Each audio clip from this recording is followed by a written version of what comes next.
Waktu saya berkata Maranatha, jawabnya Maranatha. Maranatha! Artinya Tuhan segera datang kembali. 3 tahun yang lalu saya hadir di tempat ini. Nama saya Yahya Ribut Suryanto. Yahya artinya pembuka jalan. Ribut, ri itu hari, bu itu buat, itu Tuhan. Ribut artinya hari buat Tuhan. Surya itu matahari. Lalu to itu ganteng. Kalau Bapak Ibu melihat saya kurang ganteng karena tidak ada matahari, ini baru pakai lampu. Jadi Bapak Ibu, saya melayani di Wamena, tergabung dalam subrayon 3I. Jadi saya adalah orang yang melayani di Wamena, di bawahnya Pak Petrus Sutarjo. Jadi kesempatan pagi hari ini, kalau tadi pagi saya menyampaikan satu perenungan firman Tuhan, yang saya beri judul adalah update kehidupan manusia. Ada orang menegur saya, Pak, kalau khotbah harus sama firmannya pagi, siang, dan sore. Tapi khusus saya tidak pernah khotbah di tempat yang beda dengan nats yang sama. Pasti berbeda-beda karena setiap orang jamnya itu berbeda, berkatnya berbeda. Dan saya akan menyampaikan satu perenungan Tuhan yang berbeda. Judul perenungan firman Tuhan hari ini adalah tanda-tanda orang yang tidak suka sama Tuhan. Jadi padahal biasanya kita kan biasa tanda-tanda orang yang suka sama Tuhan. Ini tandanya orang yang tidak suka sama Tuhan. Bapak Ibu, dalam ilmu tubuh kita namanya antropologi. Kita mempelajari tentang manusia. Lalu kalau perilaku namanya psikologi. Jadi kebiasaan seseorang kita belajar namanya psikologi. Lalu kalau kumpulan orang namanya sosiologi. Jadi kelompok orang. Kalau gerak seseorang namanya Shaolin, kungfu Shaolin.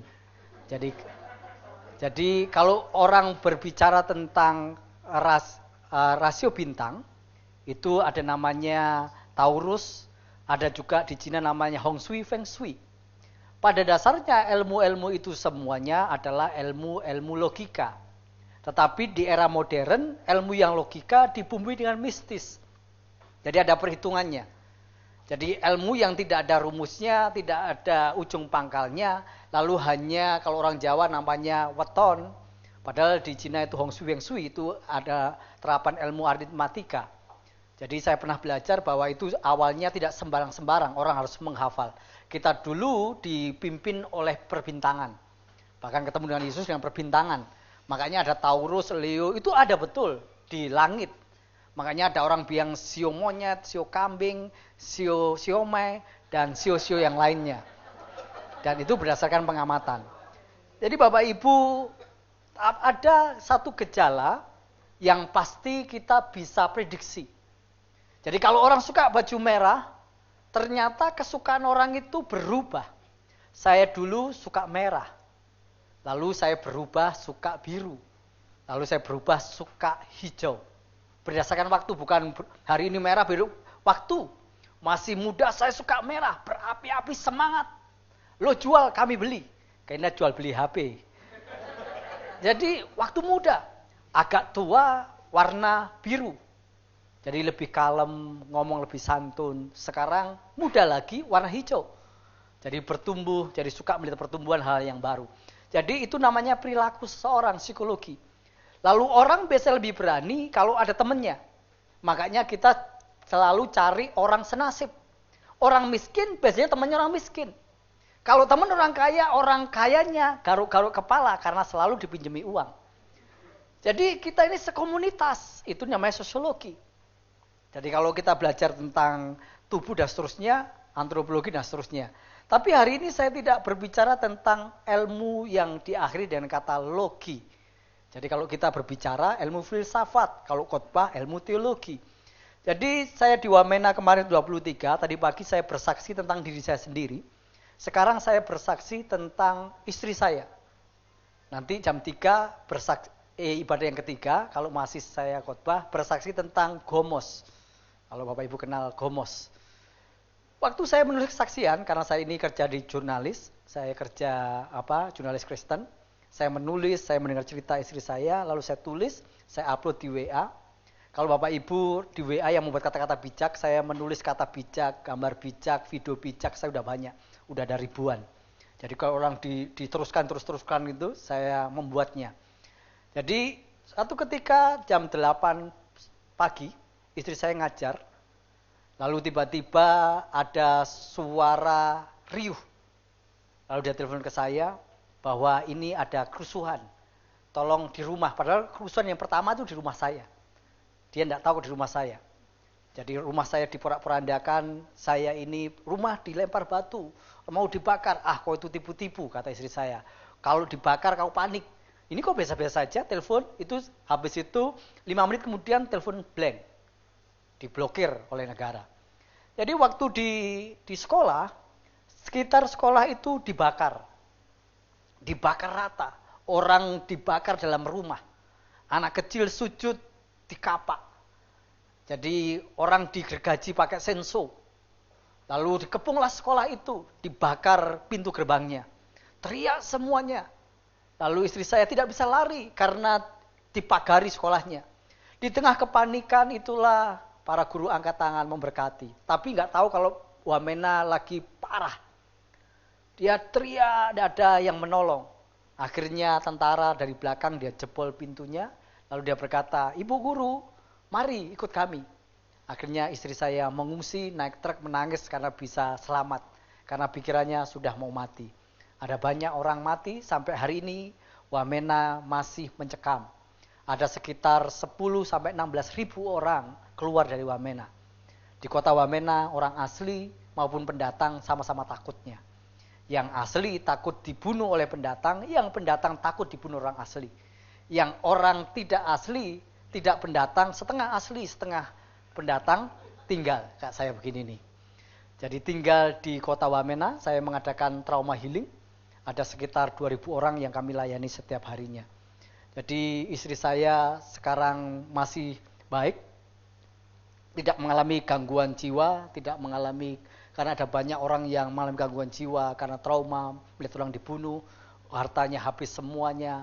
Ada orang yang takut, tidur tak nyenyak, makan tak kenyang, terasa memikirkan pacarnya, padahal dia tidak memikirkan pacarnya, tapi tidak enak. Itu yang dialami oleh keluarga kami, dan sampai hari ini saya meninggalkan Wamena karena disuruh berdoa, disuruh ke sini, saya pergi ke sini, nanti kita akan kembali lagi. Jadi saya sudah menyumbang, jadi menyumbang anak pakaian, makanan, bahan makanan seterusnya. Kurang lebih uang yang terkumpul sudah ada sekitar 150 juta. Dan tidak ada seorang pun yang menyumbang ke saya, itu hanya untuk orang-orang yang di Wamena. Dan yang menyumbang Bapak Ibu ketahui, pertama kali yang menyumbang itu bukan dari Kristen. Pertama kali yang menyumbang pemimpin tokoh agama mereka. Itu saya suruh masuk ke mall, "Ibu, kami akan membelikan ibu. Ibu silakan masuk di toko, ambil sesuka-sukanya ibu. Nanti saya yang bayar." Jadi kita ambil, istri saya ambil hampir 5 juta, lalu malu hati dikembalikan 2 juta. Barangnya. Tapi ada temennya 10-20, boleh. Mama suruh masuk, ambil sesuka-sukanya. Dan kita Kristen sama non-Kristen itu berbeda. Kalau di Papua. Kalau Kristen mau berbuat baik, mau menyumbang, tanya Tuhan. Tanya Tuhan kalau sehari, tidak masalah. Bisa seminggu, 1 bulan Tuhan tidak jawab. Sesuatu kebaikan itu lama sekali. Tanyanya ke Tuhan. Tapi mereka tahu ada berita itu. Senin jam 8 pagi, sore sudah datang dan plus mengasih sumbangan. Dan sampai hari ini mereka kalau nyumbang begitu royal dan luar biasa. Sehingga saya sempat kasih foto bersama dengan tim mereka, lalu saya juga melakukan yang sama.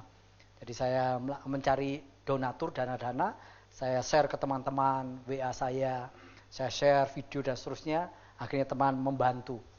Ada bantuan dari Amerika, teman-teman Labewa, lahir besar Wamena, tapi dia di Amerika, di Jakarta, di Jogja, di Surabaya. Jadi anak-anak yang pernah tinggal di Wamena, saya hubungi, lalu mereka membantu dananya. Hari ini saya tidak mencari sumbangan kepada Bapak Ibu sekalian. Saya hanya menyampaikan kesaksian bahwa Tuhan pelihara sampai hari ini. Tandanya orang yang tidak suka sama Tuhan.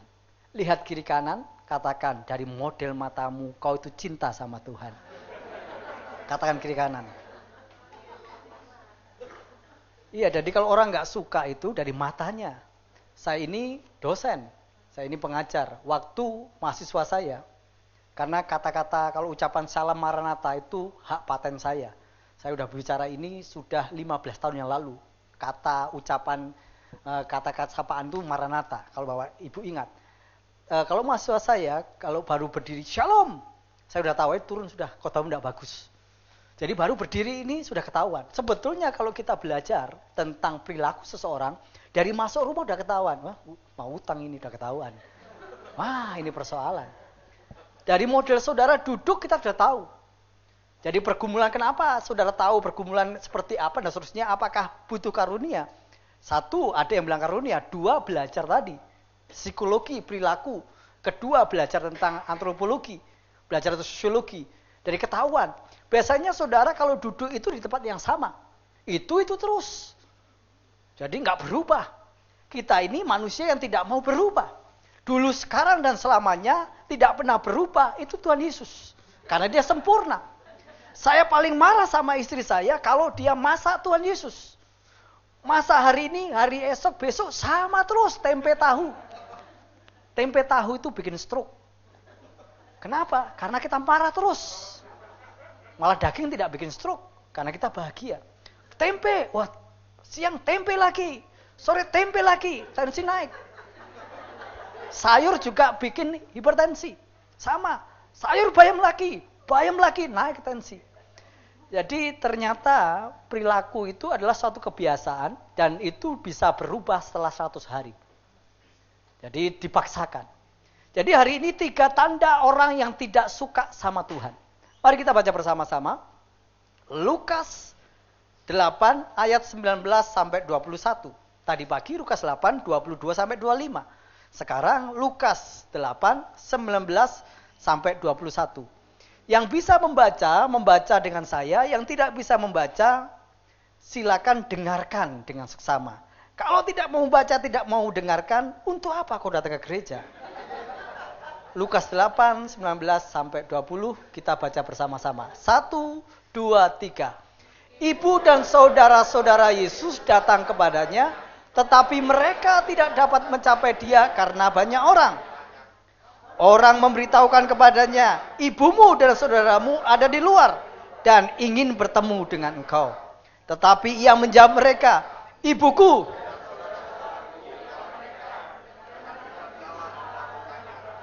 Kalau ini ada cerita legenda di Padang, Malin Kundang.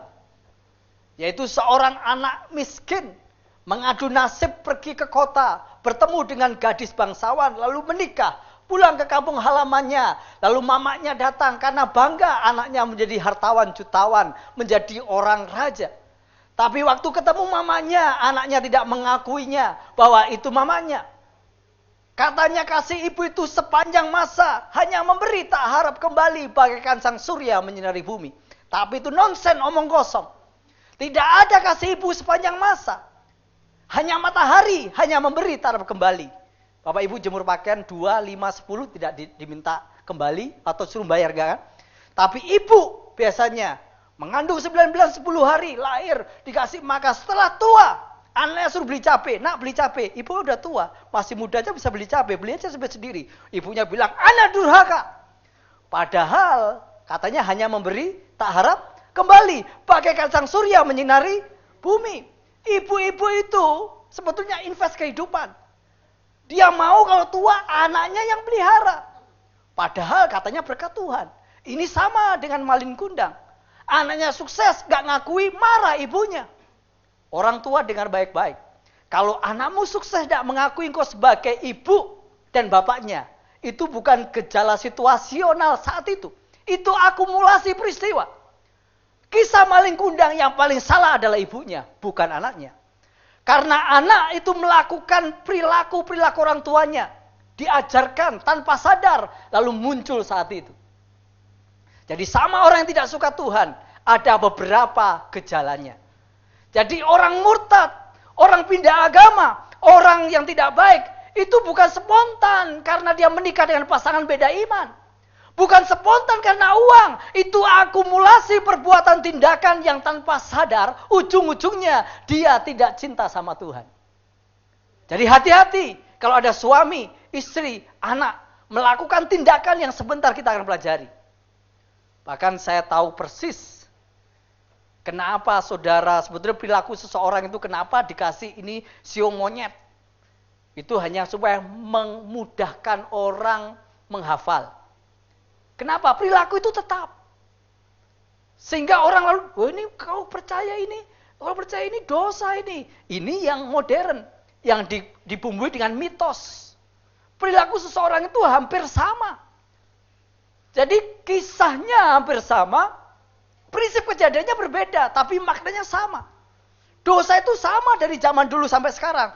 Pak, dosa sekarang ini, wah parah. Dosa dulu juga parah, karena dulu nggak ada WA, nggak ada Facebook, nggak terespos. Sekarang tetangga kita kentut direkam di YouTube sudah muncul. Jadi sekarang ini zamannya cepat, karena semakin baik. Tatanan semakin baik. Sekarang orang tidak lagi takut akan Tuhan. Tapi orang takut akan CCTV. Langgar lampu merah CCTV ini nanti ketilang nih. Di rumah orang takut CCTV. Makanya negara maju banyak CCTV-nya. Bukan banyak tulisan ayatnya. Coba kalau Jakarta tulis banyak ayat-ayat. Suci apapun tidak takut. Tapi kalau banyak CCTV. Kita aman, damai dan seterusnya. Jadi Bapak Ibu, ternyata zaman damai sejahtera itu bukan Tuhan ditegakkan, tapi sistemnya ditegakkan. Negara maju tidak percaya Tuhan karena ada CCTV di mana-mana. Saya pernah ke Singapura, HP saya ketinggalan. Saya tinggal lapor polisi, saya bilang tadi saya dari stasiun ini, jam ini duduk di sini. HP saya hilang atau tidak? Lalu dia lihat CCTV-nya, oh itu masih ada. Tidak ada yang berani ngambil. Lalu saya tanya, kenapa dia nggak berani ngambil? Percuma Pak ngambil, ketahuan wajahnya. Bahkan HP saya, kalau saudara membuka HP saya, berusaha meng-pin ataupun menggesek, wajah saudara ketahuan. Bahkan harus mencuri, wajah saudara ketahuan. Kalau tidak percaya, tolong curi HP saya. Nanti saudara pergi saja, saya ada HP di saku, ini buat khotbah di satu. Nanti saya lihat di tempat saya. Makanya waktu Rory Suryo dicuri laptopnya, walaupun mati, asal dibuka, ketahuan wajahnya dan seterusnya. Jadi Bapak Ibu, perilaku seseorang itu adalah akumulasi kebiasaan-kebiasaan terus-menerus yang dilakukan. Akhirnya menjadi sebuah tuaian. Yang pertama dikatakan ayat yang ke-19. Ibu dan saudara Yesus datang kepadanya tetapi mereka tidak dapat mencapai karena orang banyak. Orang yang tidak suka Tuhan, tanda pertama adalah suka terlambat. Dan orang yang terlambat punya alasan. Orangnya banyak Pak. Nggak bisa masuk. Ini kan saudaranya Yesus, ibunya. Adiknya. Kalau kau ibadah jam 9, kau datang jam 9, ya nggak bisa masuk. Masih ada jam 5 loh. Jam 5 pagi kau datang. Bisa milih. Orang yang suka terlambat, itu punya 1000 alasan. Itu tandanya bahwa Maria dan saudaranya memang tidak suka Tuhan. Mau bunyi ayat konkretnya? Yohanes 7 ayat yang ke-5. Saya membacakan. Sebab saudara-saudaranya sendiri pun tidak percaya kepadanya. Yohanes 7 ayat yang ke-5. Bahwa ibu dan saudara Yesus tidak suka. Orang yang tidak suka itu jalannya lambat. Orang yang tidak suka itu lambat kalau beribadah. Waktu miskin. Ini gereja tempat saya, gereja sini tidak ada. Nggak ada yang ngaku. Waktu miskin. Ibadah. Misalnya jam 7. Datang jam 6 duduk di depan. Mudah nangis tersentuh. Gereja nggak ada AC. Tapi tidak pernah panas. Selalu merasakan hadirat Tuhan, lawatan Tuhan. Waktu miskin, doanya Tuhan. Berkati saya. Dengan ekonomi yang baik. Diberkati Tuhan. Agak kaya. Agak kaya. Jam 7 ibadah, jam 6 datang. Karena agak kaya datangnya pas. Jadi tertib hidupnya. Jam 7 datang, jam 7 datang juga. Kalau miskin jam 6. Orang miskin datangnya lebih awal. Sudah miskin datang terlambat, miskinmu semakin lama. Jadi kalau rajin-rajin, wah itu miskin ini. Gampang itu. Kalau agak kaya tepat. Agak kaya, super kaya. Ibadah jam 7, datang setengah 9. Pas firman. Maaf Pak, sibuk Pak, yang penting perpuluhan lancar. Jadi sudah mulai mengeluh, wah panas ini Pak. Khotbahnya gak bermutu. Waktu miskin khotbah Yahya dia ketawa di lewat Tuhan. Agak kaya khotbah Yahya, enak. Wah bosan ngomong itu. Sudah kaya, gak ada urapan. Kampret itu. Jadi sudah gak bermutu lagi. Sudah mulai waktu miskin keringatnya gak keluar. Waktu sudah kaya. Baru AC-nya 18 derajat sudah sejagung-jagung keluarnya. Jadi biasanya AC-nya itu minus 15 sampai beku, ingusnya sampai ke sini. Jadi sudah beku. Ngomong lidahnya sampai begini nggak bisa balik. Saking kayanya. Waktu miskin berkata, "Mama, kita berdoa karena kita tidak tahu apa yang kita makan." Agak kaya, "Mama, kita makan apa?" Jadi ya nanti kita makan ini ya, makan itu agak kaya. Kalau sudah kaya, "Mama, kita makan siapa?" Sudah kaya. Siapa yang kita hajar ini sekarang? Jadi orang-orang itu kalau tidak suka, baik miskin, kaya, pinter, bodoh, itu suka terlambat. Apapun, mau kerja, mau apa terlambat. Orang yang gak suka sama Tuhan, gejala awalnya suka terlambat. Gak usah lain hal kecil, ke gereja saja. Kita tidak mau datang lebih awal. Kita mau pas. Bahkan hari Minggu mau ibadah. Sabtu kita jalan-jalan. Tidur jam 12 malam. Hari Minggu datang. Gata. Mas sudah cuci belum? Setrika belum? Mikir itu. Ibadah telat sedikit, marah. Ini hari Sabat, bukan jam Sabat. Ke Tuhan itu bukan 2 jam, 1 hari. Bukan 1-2 jam. Tapi orang berubah. Ke gereja 2 jam. Selebihnya jalan-jalan. Setrika, masak. Garu-garu. Jadi orang terlambat itu punya 1000 alasan. Mulai gak mantap dengan khotbahnya. Mulai gak enak dengan situasinya. Ini Maria dan keluarganya alasan orang banyak. Banyak cincong, banyak mau. Kalau orang banyak uangnya. Sudah gak punya uang, banyak cincong, dibuang aja ke laut. Sudah miskin terlambat. Sudah miskin tidak bertanggung jawab. Jadi kalau orang miskin, harus rendah hati. Ibadah jam 7, datang jam 6. Agak kaya, datang jam 5. Super kaya, jam 4. Tapi jam 7 pulang. Pak, sudah datang duluan Pak, gitu. Kalau orang kaya dimaklumi. Tapi kalau orang miskin seperti itu, sudahlah. Di surga pun nanti ditendang. Jadi Bapak Ibu, poin yang pertama, orang yang gak suka Tuhan, tandanya itu mulai terlambat. Janji-janji tinggal janji. Semuanya hanya mimpi, dasar kamu sapi. Jadi Bapak Ibu, kalau kita ini suka janji-janji saja. Jadi orang yang suka terlambat, itu hati-hati, itu benih pertama, hatimu tidak suka Tuhan. Katakan kiri kanan, dari model hidungmu, kamu tipe orang setia. Kalau orang setia itu hidungnya bergerak-bergerak, coba lihat kiri kanan. Dari model hidungmu, kamu tipe orang yang setia. Katakan dulu kiri kanan. Jangan tertawa-tertawa dulu. Jadi Bapak Ibu, tandanya orang yang tidak suka Tuhan, itu tanda yang pertama adalah suka terlambat. Katakan kiri kanan, kemarin kau bisa terlambat, tapi besok, arti minggu depan, jangan sekali-kali kau terlambat. Katakan kiri kanan.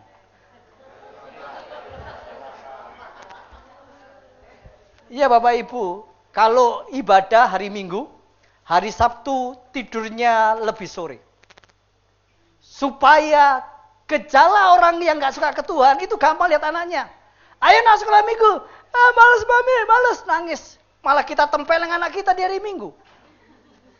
Padahal seharusnya, kalau ke gereja saya belikan HP baru. Haleluya mami, kapan besok Minggu ya?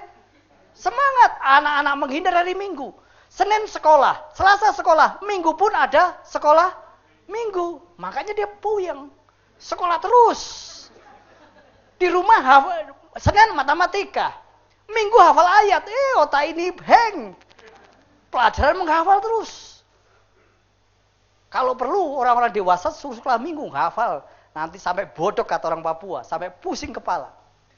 Jadi memang harus ibadah, nah itu tidak boleh menghafal, fun. Hari Minggu itu hari memberkati. Anak minta sepeda dikasih. Ketemu temannya. Kita sering salam kiri kanan tidak jelas. Ada sukacita? Ada. Kasih salam kiri kanan, tidak bayar. Coba sekarang tanya, terapkan begini, tanya. Kau sudah makan belum? Tanya kiri kanan. Kau sudah makan belum? Jawab, belum. Yang bilang ya belum, bilang, puji Tuhan kau kenal saya. Bilang begitu.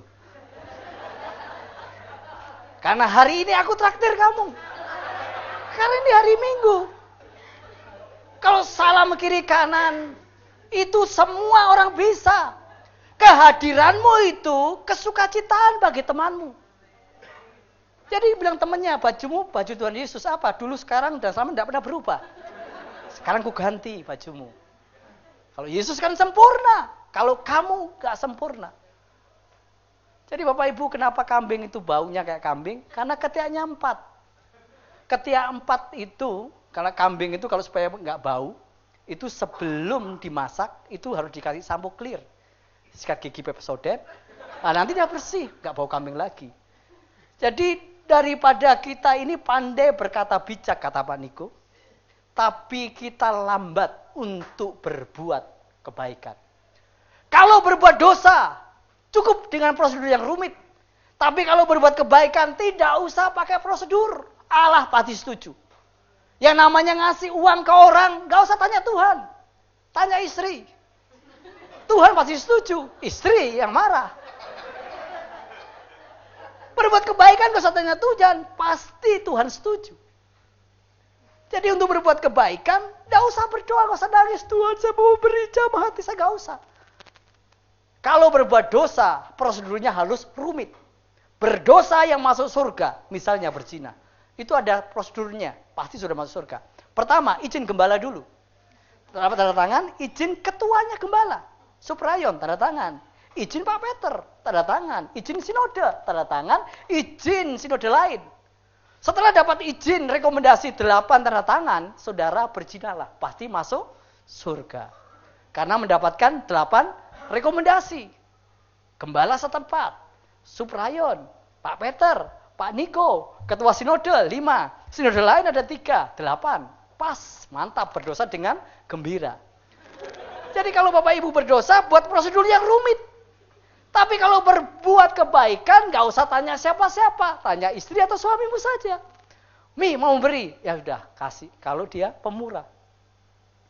Jadi Bapak Ibu, poin yang pertama, orang yang tidak suka Tuhan, itu ketahuan dari model hidung, mata, dan telinganya, dan gayanya suka terlambat.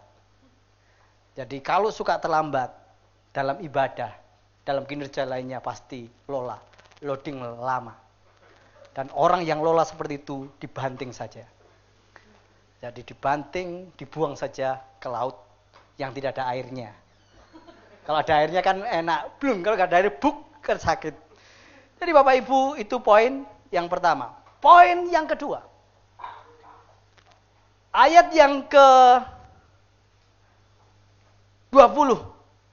Orang memberitahu kepada ibunya dan saudaranya ada di luar. Jadi orang memberitahu ke Yesus. Yang kedua adalah tidak menghormati Tuhan. Sudah tahu orang seberang kalau sembahyang, ngadapnya sama, geraknya sama.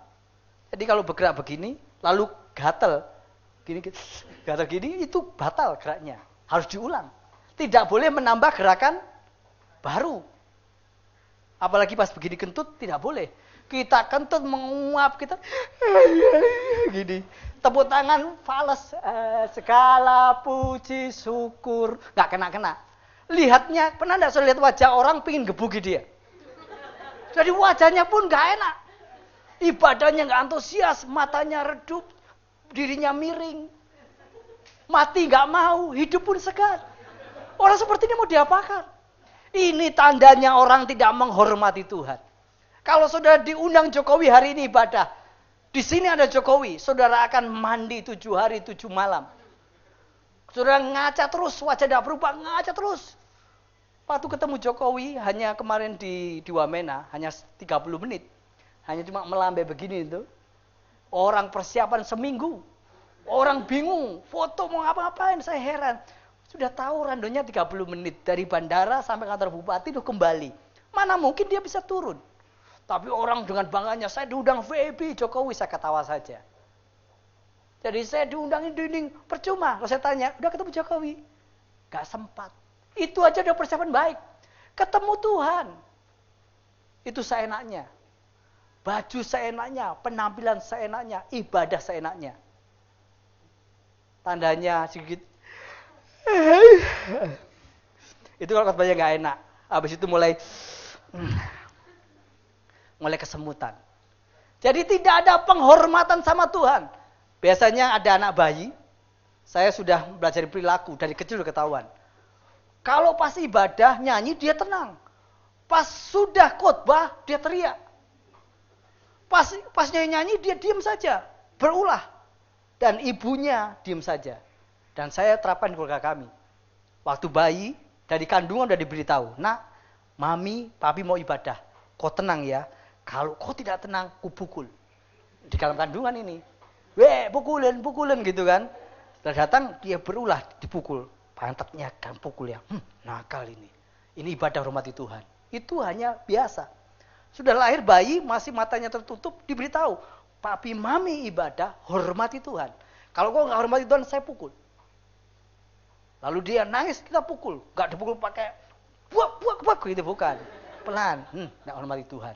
Terus, dilatih terus. Waktu masih anak-anak, dibilang terus. Nanti anakmu akan menghormati Tuhan. Dimulai dengan orang tua juga menghormati Tuhan. Karena bahasa yang paling kuat bukan bahasa perkataan, tapi bahasa perbuatan. Ayo baca buku, mama-mamanya nonton TV. Baca buku, mama-mamanya baca buku dulu. Anak itu meniru. Baca. Anak saya itu tidak pernah saya suruh membaca buku, karena setiap hari saya membaca buku. Dari kecil dia melihat bapak ibunya membaca buku. Akhirnya membaca buku. Anak saya itu nggak saya suruh nonton TV, sudah dimatikan. Karena bapak ibu yang nonton TV, kita sering ngeledek. Ibunya suka apa, kita ganti. Bapaknya suka apa, diganti mamanya. Jadi artinya kita nggak kecanduan TV. Jadi anak biasa saja.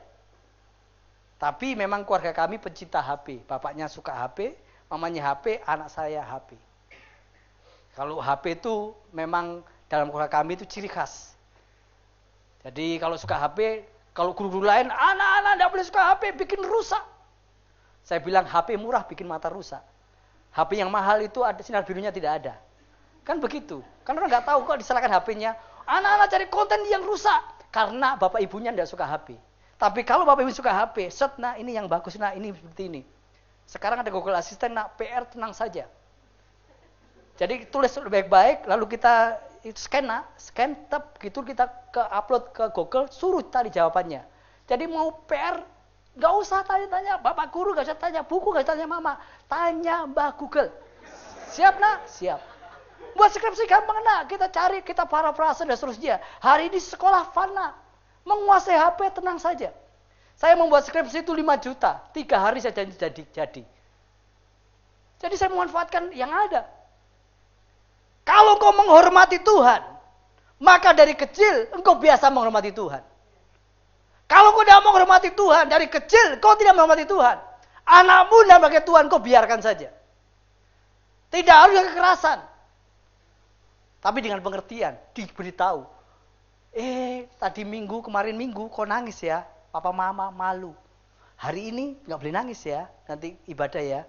Nanti habis ibadah, kita beli makan, tapi jangan bohong.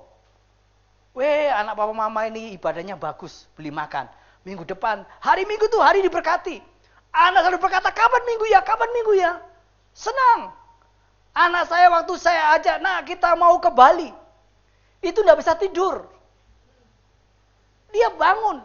Nah besok kita mau ke gereja. Wah langsung, ini Sabtu, jam 12 masih nonton TV. Jam 7 ditendang gak bangun-bangun.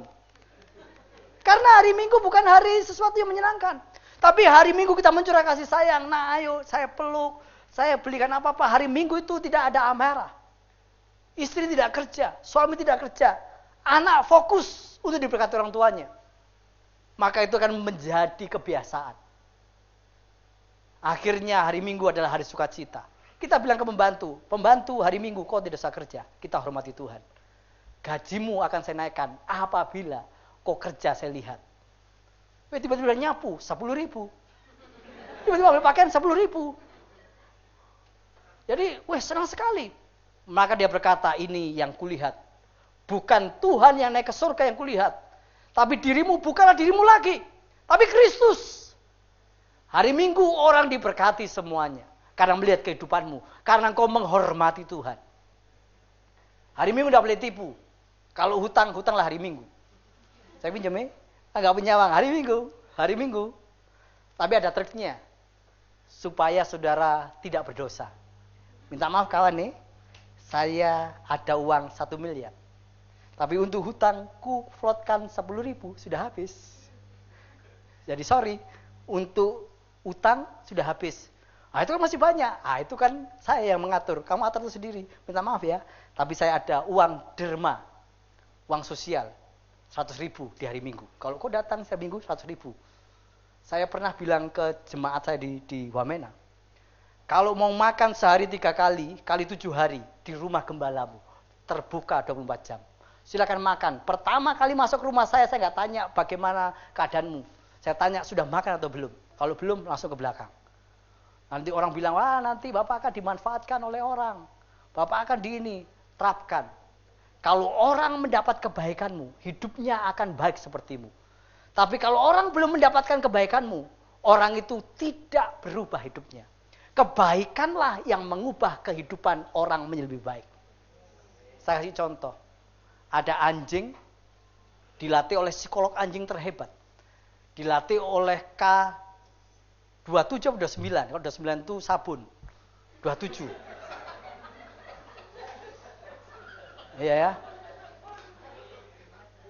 Jadi dilatih. Anjing, ini bahasa terjemahan. Kalau saya pakai bahasa anjing sudah ngerti. Anjing, siap. Tidak boleh menerima suap. Oke. Harus fokus pada pekerjaan. Siap. Saya pencurinya. Ada rumah dijaga anjing ditulis. Awas. Yang punya rumah sama dengan penjaganya. Jadi kalau tulis rumah, awas anjing galak, rugi. Yang punya rumah sama dengan penjaganya. Saya pendeta, saya ketemu dengan anjing. Shalom. Anjingnya jawab, "Wow." Anjing. Shalom tidak bisa merubah anjing yang jahat tadi. Saya pakai Alkitab. Bertobatlah sebab kerajaan Allah sudah dekat. Wow, wow, wow. Semakin marah. Ternyata kata shalom tidak merubah anjing. Alkitab tidak bisa merubah anjing. Akhirnya saya mau mencuri rumah itu. Bagaimana caranya? Trik mencuri rumah yang ada anjingnya. Gampang sekali. Hari yang ketiga saya ke KFC. Saya beli ayam. Saya taruh dia. Anjing namanya kan. Saya taruh. Dia jaim. Jaga ingus. Dia nggak mau makan. Pergi. Dia makan. Hari yang kedua aku kasih lagi. Dia tidak teriak lagi. Dia makan. Hari yang ketiga ekornya sudah goyang. Hari yang keempat anjingnya bilang, "Shalom Pak Yahya." Dia sudah berubah. Suamimu, istrimu, mertuamu bukan bangsawan. Bukan bangsanya hewan. Anjing aja bisa berubah. Karena saya baiki. Suamimu, istri, anakmu, keluargamu bisa berubah kalau engkau baik. Dalam sejarah hidup saya, tidak ada namanya kebaikan bisa dikalahkan kejahatan. Kalau masih kalah, kebaikanmu belum maksimal. Hormati suamimu. Hormati istrimu. Suamimu jahat, hormati. Kenapa kau hormat? Alkitab, papi, Alkitab. Kau belum bangun, saya hormat. Suamimu marah, siap. Kenapa marah? Kita marah, akhirnya suami jadi marah karena tidak hormat. Kita menerapkan bodoh-bodoh saja, suami tertawa. Anak, hormat. Siap salah, suami. Siap salah, suami. Nah, begitu kan kalau tentara kan. Kalau istri, siap salah, istri. Suami bintang 4, istri bintang 5. Siapa yang bisa melawan istri? Kalau tentara. Jadi Bapak Ibu, kita menghormati orang, maka kau akan dihormati. Apa yang kau lakukan, yang kau ingin orang lain perbuat, lakukan terlebih dahulu. Ini Yesus lagi khotbah, orang stop tapi Yesus, mamamu ada di luar itu, mamamu. Mama kau itu, kata orang Batak ini, mama kau itu yang lahiran kau itu, di luar saudara. Ah, epenkah, kata orang Papua. Kata Yesus orang Papua, epenkah. Lagi ngomong tiba-tiba dekat. Ini nggak menghormati. Walaupun ini bapak ibunya, walaupun ini ibunya dan adiknya. Mereka nggak menghormati Yesus. Karena Yohanes 7 ayat 5 dikatakan mereka tidak percaya Yesus itu Tuhan.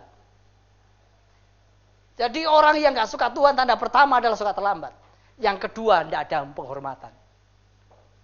Kalau istri bilang kejelekannya suami di mertua, orang tua, tetangga, adiknya, anaknya, itu tidak menghormati suami. Kalau bukan istri yang mengcover suami, siapa yang mengcover? Istri sebelah akan mengcover suamimu. Mbak-mbak yang jualan makanan akan mengcover suamimu. Jadi mari kita cover. Kalau bukan anaknya mengcover orang tuanya, siapa yang mengcover? Kalau bukan orang tuanya mengcover anaknya, siapa? Tahu enggak, Bu? Anak saya itu nakalnya setengah hidup. Kita ciri-ciri anak kita. Seharusnya bapak ibunya mengcover. Waktu anak saya dipotong rambutnya oleh sekolah, saya datangi. Saya yang membiayai anak saya.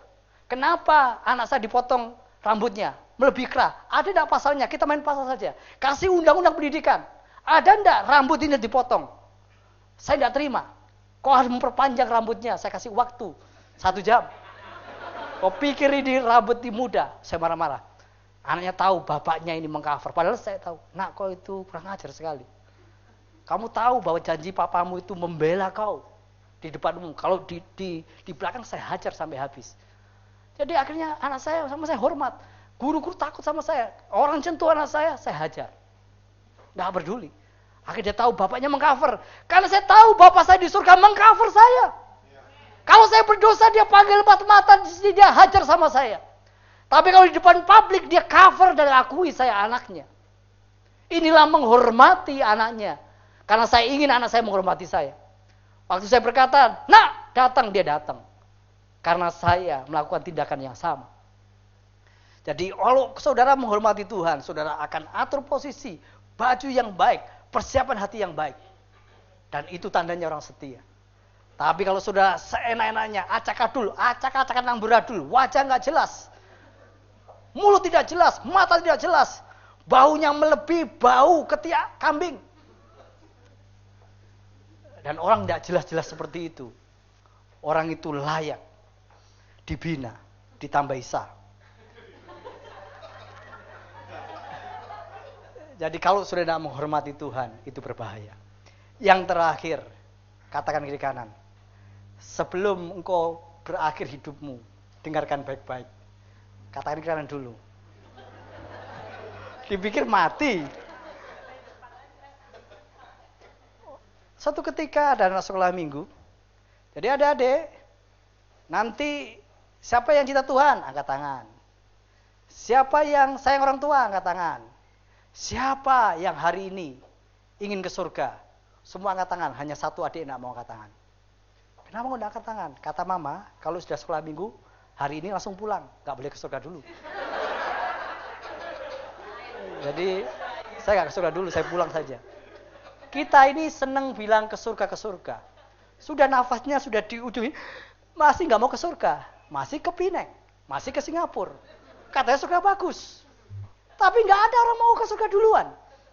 Suruh makan duluan di depan. Antri uang duluan. Antri ke surga, kamu aja duluan lah. Nama saya nggak ada nih. Pilihannya surga bagus.